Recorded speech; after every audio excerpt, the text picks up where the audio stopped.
Title sponsor खल्ती digital wallet, सरल भुक्तानी, सही भुक्तानी। खल्ती, पैसाको नयाँ ठेगाना। सपोर्टेड बाई समृद्धिको लागि सिभिल बैंक, सुलभ हेल्थ। नमस्ते, मेरो नाम नवीन भुषाल र आज मैले एउटा कविता लिएर आएको छु। कविताको शीर्षक छ त्यही के भन्छ, कविजी वान्स मोर। कविता सुरु गरौँ।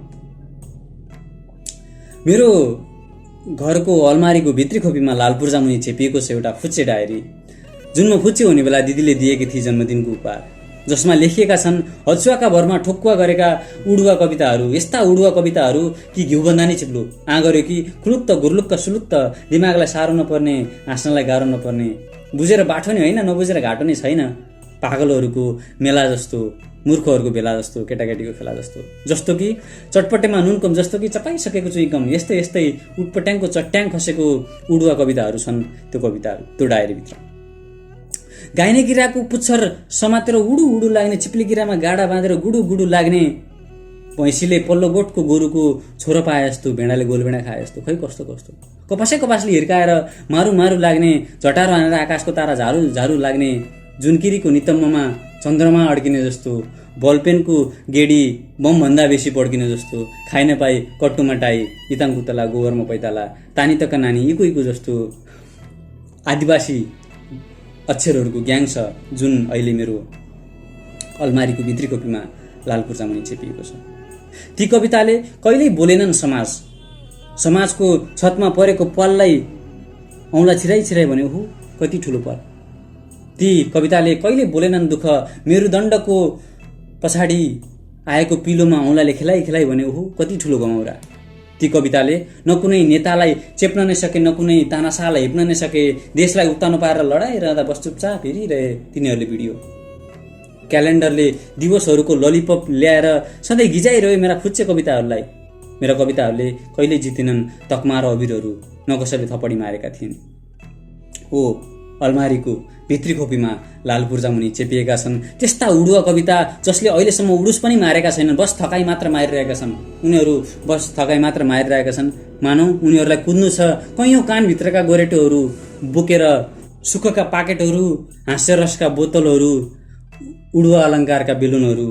मानौ ती कविताहरू कुरिरहेछन् त्यो समय जब हुने छैन विद्रोह, न द्वन्द्व, न कलह, न दुःख, न चिन्ता, न शासक हुनेछ, न सत्ता हुनेछ, न कसैको हत्या हुनेछ, न कोही बेपत्ता हुनेछ, गुनासो र गनगनको दोकान बन्द हुनेछ, न नेता हुनेछ, न यता हुनेछ, न उता हुनेछ, न वकिल हुनेछ, न केस हुनेछ, न नक्सा हुनेछ, न त देश हुनेछ, न त जात नै हुनेछ, न त क्लेश हुनेछ, सबैको ह्याप्पी ह्याप्पी फेस हुनेछ, भए जति सबै विलय हुनेछ, निराशा स्लिपिङ पिल्स खाएर मस्त सुत्नेछ, गहिरो निन्द्रामा डुब्नेछन् रिस राग र ईर्ष्याहरू, आँखाभित्र आँसुको हाइवेमा चक्का जाम हुनेछ, आनन्दै आनन्द हुनेछ, धुमधाम हुनेछ, मान्छेमा आराम हुनेछ, आराममा मान्छे हुनेछ।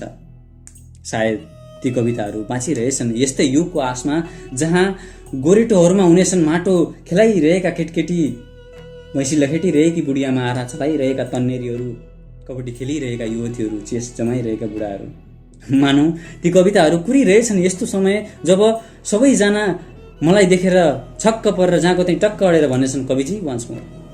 तर अहिलेलाई त्यस्तो समय छैन, त्यसैले त अलमारीको भित्री खोपीमा लाल पूर्जा मुनि छेपिएको छन् ती कविताहरू।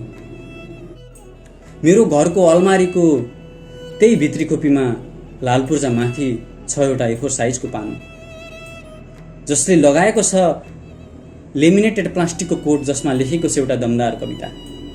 यस्तो दमदार कविता जसले बाँचिसकेको छ एक युग र अझै पनि बाँच्दैछ, जसले तताएको हो, प्रत्येक मन चर्काएको हो, प्रत्येक माइक थर्काएको हो, प्रत्येक स्पिकर धड्काएको हो टाउकोमा पारो। यस्तो दमदार कविता कि सबै निर्णायकले भाँचिदिएका छन् कलम। प्रतिस्पर्धीले वाह वाह भन्दै धारे हात लाउँदै तयार गर्दैछन् त्यो कवितालाई जित्न सक्ने अर्को कविता। त्यसले जितेको छ सबै पुरस्कार। राष्ट्रपतिले उडाइदिएका छन् खादा, मन्त्रीले दिएका छन् स्याबासी, ठुला मान्छेहरूले अझै पनि दिइरहन्छन् बता, किनकि त्यो कविता बाबालाई दमदार छ। त्यही कविताले त ऊ जितेको भक्कु रकम अनि टन्न फ्रेम गरिएका प्रेमका चिनोहरू र त अहिले लाल पूर्जामाथि भित्री खोपीमा रहेको छ त्यो दमदार कविता। त्यो कडक कविता जसले बोकेको थियो यस्तो ज्वाला र बाली दिएको थियो हरेक सन्की दिमाग र पो बलेका थिए गणतन्त्र र राजतन्त्रका सडकमा टायरहरू। यस्तो खतरा कविता जसले बोकेको छ धारिलो काँडो र त अझै पनि चरक्क पार्छ प्रत्येक मन र त श्रोताहरूले औँला टन्किने गरी हात फुटुन्जेल मारेका छन्। त्यसले बोकेको छ एउटा यस्तो दुःख जसले सबै नेपालीलाई पोल्छ सायद र त जहिले जता जति सुनाए पनि वा कि वा भन्छन् मान्छेहरू। हो त्यो कविता भेटेपछि लेख्नु परेको छैन मैले अरू कुनै कविता, त्यही कविता जुन मेरो हजुरबुवाले लेखेका हुन् धेरै वर्ष अगाडि सिमानाको बारेमा। सधैँ चाहिँ यो पालि पनि मैले पठाएको छु त्यही पन्नाको प्रतिलिपि लड्नको लागि एउटा अर्को कविता प्रतियोगिता। त्यसैले त लाल पूर्जामाथि नै छ त्यो एक पाना। मेरो प्यारा सरकारलाई बिन्ती छ सधैँ चाहिँ यो पालि पनि नलगाउनु होला सिमानामा पर्खाल, किनकि धेरै मान्छेहरूले मन पराएका छन् त्यो अलमारीको भित्री खोपीमा लाल पूर्जामाथि रहेको दमदार कविता।